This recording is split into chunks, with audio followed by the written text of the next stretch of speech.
Okay, so what you can see me doing here now, I've got quite a rough number 6 round brush. I'm just using it to scumble around the outline of my portraits. Now for my portraits, what I did, selected two really nice family pictures, my dad and my mum obviously, and I've blown them up. I've printed them in black and white and I've blown them up to A4 size.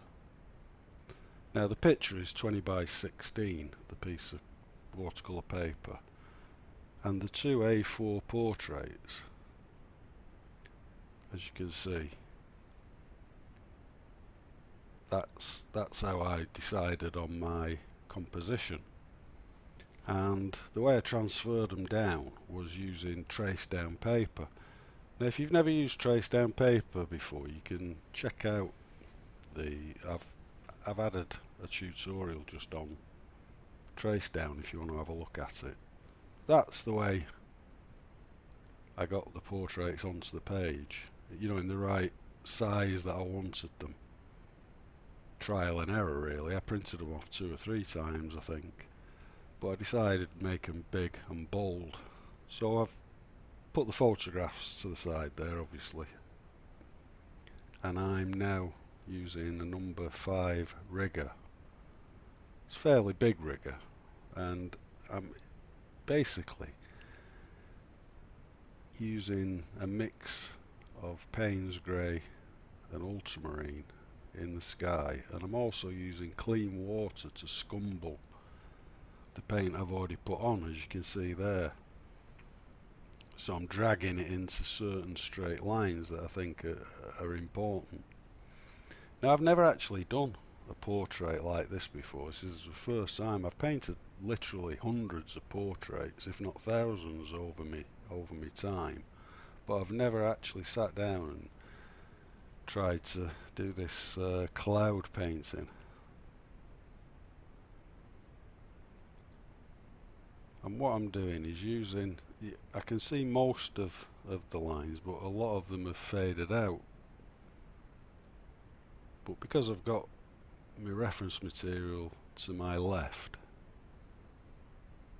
it's close enough for me to just sketch it, if you like. I've got 1 or 2 landmarks that I can refer to, which is great.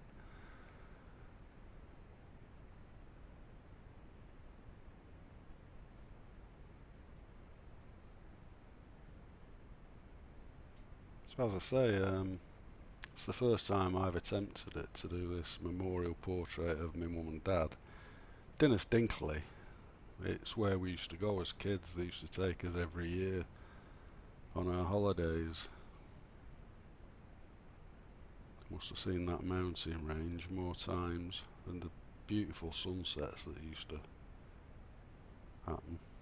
So I thought it'd be quite a fitting setting for a memorial painting.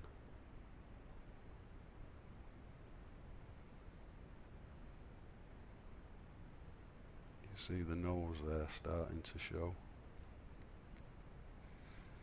And what's tricky I'm finding is not being, too accurate, because as soon as you start painting it perfectly, it's just going to stand out like a sore thumb.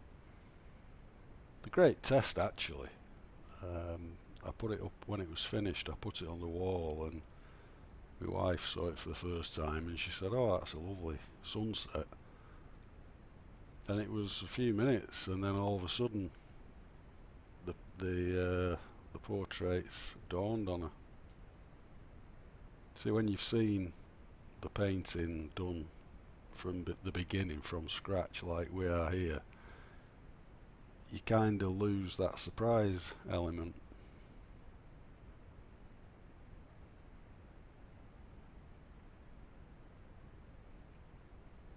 Mouths are hard to do at the best of times, but to understate them, it's even more difficult. So you can do this quite easily with your own pictures.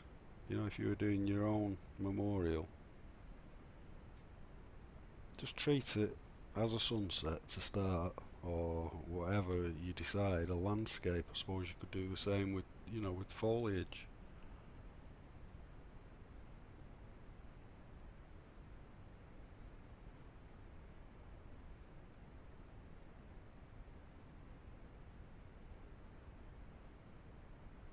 So I was thinking it's just getting a little bit too harsh, that edge.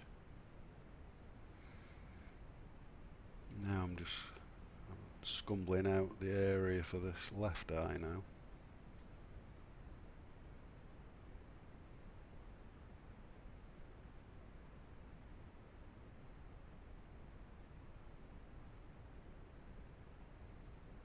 As I've said before, as long as you've got a clean piece of tissue, you can pull it out most times.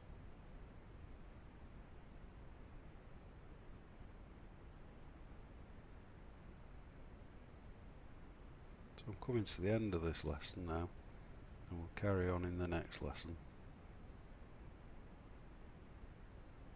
See you shortly.